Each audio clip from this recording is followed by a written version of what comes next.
오늘 잠언 말씀은 징계의 유익에 대해서 우리에게 말해주고 있습니다. 방금 읽었지만 15절 말씀 다시 한번 보겠습니다. 우리 15절 말씀 한 번 더 읽어보겠습니다. 채찍과 꾸지람이 지혜를 주거늘 임의로 행하게 버려둔 자식은 어미를 욕되게 하느니라. 아멘. 오늘 잠언 말씀은 채찍과 꾸지람이 주는 지혜에 대해서 우리에게 말해주고 있습니다. 적당한 징계 없이 오냐. 여기 잠언 15절, 그러니까 29장 15절 말씀은 이렇게까지 표현을 해요. 임의로 행하게 버려둔 자식이라는 표현을 씁니다. 적당한 징계 없이 오냐. 따뜻한 사랑만으로 자란 자녀는 오히려 그 부모를 욕되게 한다고 오늘 잠언 말씀은 우리에게 말해주고 있습니다. 부모가 돼 보니까 자녀를 혼을 내는 것, 저는 예전에는 혼을 내는 저희 아버지가 무서웠어요. 교회에선 장로님이었는데 집에서는 너무 혼을 내니까 동생이랑 도망 나가 있기도 하고 아빠 화 풀릴 때까지 놀이터 나가 있다가 오기도 하고 그래도 혼났죠. 그렇게 혼내는 부모님이 무섭고 야속하기만 했었는데, 근데 부모가 되어 보니까 혼을 내는 부모의 입장도 마음이 편하지 않더라고요. 혼을 내는 역할도 쉽지가 않다는 것을 깨닫게 됩니다. 그런데 그렇다고 해서 자녀가 혼을 내지 않으면 바른 사람으로 살아갈 수가 없기에 때로는 혼을 내야 되는 상황이 있고, 그렇게 자녀를 양육해야 자녀가 바른 사람으로 자랄 수 있다는 것을 다시 한번 기억해 보게 됩니다. 지아랑 인성이도 이제 혼나는 때는 혼나는 것만 싫어하다가 이제 중학생이 되니까 제가 맘대로 뭐라고는 못 하겠더라고요. 그런데 윤성이는 이제 막내니까 호냐호냐 잘하니까 또 윤성이를 혼내야 될 때가 있습니다. 그 윤성이를 혼낼 때 이제 지아 인성이에게 너희가 이런 상황에서 혼났어라고 이야기를 하면 그제서야 그 아이들 지아 인성이도 이해하는 것, 그리고 혼나는 것이 필요하다는 것을 이해하기도 합니다. 그래도 막내 동생이 혼나면 동생 혼나는 게 싫어서 이제 둘이 그 지아랑 인성이가 동생 편을 들어주는 모습을 보게 됩니다. 참 혼내는 것이 어렵고 징계하는 것이 어렵습니다. 그래서 오늘 잠언은 이렇게 말을 합니다. 우리 17절 함께 읽어보겠습니다. 17절입니다. 내 자식을 징계하라. 그리하면 그가 너를 평안하게 하겠고 또 내 마음에 기쁨을 주리라. 아멘. 내 자식을 징계하라. 그리하면 너의 자녀가 너를 평안하게 하겠고 또 너의 마음에 기쁨을 줄 것이라고 말해주고 있습니다. 부모의 역할은 자녀를 혼을 내서라도 바른 길로 인도하는 것임을 기억해 보게 됩니다. 그런데 꼭 이 말씀을 묵상하며 이것이 꼭 제가 어린 자녀를 기르는데 적용하는 말씀 같지만 그렇게만은 들리지 않았습니다. 우리 19절 말씀도 함께 읽어보겠습니다. 19절 말씀 함께 읽겠습니다. 종은 말로만 하면 고치지 아니하나니 이는 그가 알고도 따르지 아니함이라. 아멘. 같은 맥락이에요. 아랫사람을 뜻하는 종은 좋은 말로만 하면 고치지 않는다고, 다 알고 있어도 굳이 고치지 않고 자기 살아왔던 패턴과 자기 삶의 고집을 갖고 사람이 자기를 변화시키는 일은 정말 어려운 일이잖아요. 자기 삶에 대해 살아왔던 방법대로 내가 해왔던 삶의 습관대로 살려고 하는 것이 알면서도 변하지 않는 것이 인간의 모습이기 때문에 좋은 말만 해서는 주인의 말을 따르지 않을 거라고 말하고 있습니다. 그런데 이 말씀을 그래서 우리는 종을 어떻게, 요즘 종이 없는 시대에 어떻게 적용합니까? 이 말씀을 묵상하는데 하나님이 저의 주인이고 제가 종이라는 그런 생각을 해보게 되었습니다. 그렇다면 저는 하나님을 잘 따르고 있는가? 하나님이 좋은 말만 할 때 제가 알면서도 제 삶을 변화시키려는 노력을 하고 있는가? 하나님이 저에게 정훈아 넌 참 예쁘다만 하고 넌 참 잘하고 있다, 잘한다만 하시면 저는 진짜 제가 잘난 줄만 알 것입니다. 그리고 제가 살아왔던 모습대로 하나님 저 잘하고 있으니까 이대로 살게요 라고 할 것입니다. 그런데 여러분들이 다 아시겠지만 저는 장점도 있지만 단점도 있는 사람입니다.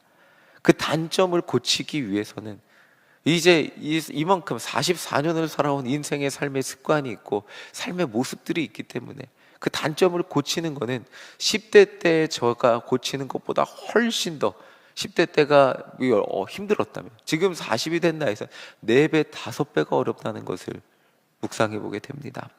그래서 인생의 고난과 아픔이 있는 이유, 때로는 누군가에게 마음 아픈 이야기를 듣게 되는 이유, 힘들고 어려운 시간이 저에게 허락된 이유, 그리고 그 순간 힘들고 어려움과 고통 가운데 하나님을 붙들고 기도하게 되는 이유, 그러니까 하나님이 저에게 그런 시간들을 허락하시는 이유가 무엇일까 묵상해 보았을 때 나이든 제가 여러분들 앞에서 나이든이란 표현을 쓰긴 어렵겠죠. 그런데 이미 44년을 살아온 제가 다른 누군가에게 자존심이 상하고 아니면 정말 부모가 자녀를 훈육하듯이 그럴 정도의 쓴소리를 들을 만한 상황이 없기 때문이라는 생각을 해보게 되었습니다. 하나님이 저에게 이런 상황을 허락하지 않으면 저는 더 이상 내가 더 나은 사람으로 살아갈 열심과 그 의지가 있을까? 하나님의 자녀로 온전히 변화되고자 하는 그 깊은 열망과 변화됨의 삶을 가질 수 있을까? 라는 생각을 해보게 되었습니다. 그나마 삶에 어려움이 있으니까 그것들을 극복하기 위해 기도하고 그 어려움 통해서 나를 돌아보고 괴로움 가운데 그것을 이겨내려고 하면서 내 자신, 내가 그래서 이렇게 내 삶에 어려움이 찾아왔구나. 누군가가 나한테 이런 이야기를 해주셨구나. 내 자신의 연약함을 발견하고 조금이라도 변화되려고 하는 제 모습을 발견하게 되는 것이 아닌가라는 것을 묵상해 보게 됩니다. 어린 시절의 나를 변화시키는 것보다 나이 들어서 나를 변화시키는 것이 얼마나 어렵고 힘든 일인지 점점 한 해 한 해 가면 갈수록 점점 더 깨닫게 되는 것이 저의 삶이라는 것을 기억해 보게 됩니다. 우리 23절 함께 읽어보겠습니다. 그래서 23절에 이렇게 말을 합니다. 함께 읽겠습니다. 사람이 교만하면 낮아지게 되겠고 마음이 겸손하면 영예를 얻으리라. 아멘. 결국 저의 삶에 어려움이 없었다면 저는 저의 삶의 모든 성공이 제 노력 덕분이라고 생각했을 거예요. 하나님 바라보지 못했겠죠. 아니, 지금보다 훨씬 더 교만한 자로 살아가고 있을 거예요. 하나님 앞에서 온전한 모습으로 살고 있지 못했을 수도 있습니다. 사실 미국 가기 전에는, 이제 미국 갔다 온 지 벌써 10년 됐는데, 미국 가기 전에 17년 전에는 전도사였어요. 그런데 전도사인데 하나님의 말씀을 가르치는 사람인데 하나님의 기도 응답에 대한 확신도 없었어요. 기도를 하면, 근데 그때는 기도는 열심히 했어요. 목이 쉬도록 기도하고 1시간 동안 기도하고, 목이 쉬어야 뭔가 그날 기도 좀 했네 이러면서 막 그렇게 했는데 그냥 기도의 분위기에 몰입해서 기도했을 뿐이었어요. 미국이라는 광야에 딱 놓여서 어떻게 제 힘으로 어려움을 이겨낼 방법이 없으니까 믿음 없는 제 자신을 발견하게 되더라고요. 지금까지 내가 믿고 의지하던 것들은 풍족한 삶의 환경이었지, 아무것도 없는 환경에서 나를 채우신다는 그 하나님을 향한 믿음이 하나도 없는 제 믿음의 밑바닥을 발견하게 되었습니다. 하나님이 내 삶에 함께 하시는데 저는 두려움에 가득했고요. 하나님이 내 삶에 함께 하시는데 기도하면서도 통장 잔고를 보면서 1년 하루에 그냥 100번씩 한숨 쉬는 제 모습, 믿음이 하나도 없는 제 모습을 발견하게, 기도하면서도 두려워만 하는 제 모습, 그곳에서 아무것도 없는데 저를 채우시고 먹이시고 입히시는 그 하나님을, 그곳에서 하나님을 신뢰하는 법을 배우게 만드셨습니다. 기도하면 응답해 주시는 하나님이시라는 것, 그 확신도 배우게 하셨어요. 교만하던 제가 어려움을 통해 낮아지게 되었고 하나님을 의지하는 법을 배우게 되었습니다. 인생에 어려움이 없었다면 그렇게까지 하나님을 간절히 붙들 수 있었을까? 인생의 바닥까지 가지 않았다면 그렇게까지 하나님을 간절히 붙들 수 있었을까? 하나님의 응답이 아니었다면 내가 살 수 없다는 고백을 할 수 있었을까? 라는 생각을 해보게 됩니다. 23절을 보면 그렇게 하나님은 우리의 인생의 어려움을 통해 우리의 교만함을 낮추시고 마음이 겸손한 사람으로 변화시키셔서 하나님만 의지하게 하시고 하나님만 의지함으로 내 힘과 내 노력으로는 얻을 수 없는 그 하나님이 주시는 영예를 누리며 살아가게 하시는 것, 그것이 23절의 말씀이라는 거예요. 그리고 이것이 우리 삶의 어려움과 아픔을 하나님께서 우리에게 허락하시는 이유라는 것을 오늘 말씀을 통해 묵상해 보게 됩니다. 우리 18절도 함께 읽어보겠습니다. 18절 함께 읽겠습니다. 18절입니다. 묵시가 없으면 백성이 방자히 행하거니와 율법을 지키는 자는 복이 있느니라. 아멘. 그래서 우리 삶의 어려움을 통해 하나님의 말씀이, 때로는 그 주인이 종을 그런 어려움을 통해 가르치듯이, 징계하면서 가르치듯이, 부모가 자녀를 징계함을 통해 가르치듯이, 정말 하나님이 우리 삶의 어려움을 통해 하나님의 말씀을 바로 세우시는 거예요. 그 말씀이 우리 삶에 바로 서지 않으면 알면서도 나를 변화시키지 못하기에 그 인생은 하나님의 말씀을 알기만 하는, 머리로 알기만 하는 방자한 인생이 된다는 거예요. 하나님의 말씀이 바로 서기 위해서는 우리가 아까 함께 읽은 19절의 말씀처럼 말로만 되지는 않아요. 그 말로만 알면서도 그대로 변화되지 않거든요. 다 알고 있어도 그 삶이 내 삶에 적용되고 새겨지기 위해서는 머리로 알고 있는 것만으로 절대로 충분하지 않기 때문입니다. 내 삶에 하나님의 말씀이 심겨지고 그것이 새겨지고 그 말씀대로 살아내는 인생이 되기 위해서는 정말 중요한, 내가 변화되는 계기가 필요하다는 것이죠. 그것이 내 인생의 아픔의 순간, 그 순간을 극복하는 경험을 통해, 눈물의 순간, 그 눈물의 순간 하나님을 붙드는 경험을 통해 우리는 내 삶에 하나님의 말씀이 새겨지고 하나님의 말씀이 세워지는 경험을 하게 됩니다. 그 시간, 그 어려움의 시간을 하나님 안에서 견디고 이뤄냈을 때 하나님의 말씀이 어느새 우리 삶 가운데 들어와 있는 것을 경험하게 되는 인생이 되는 것이죠.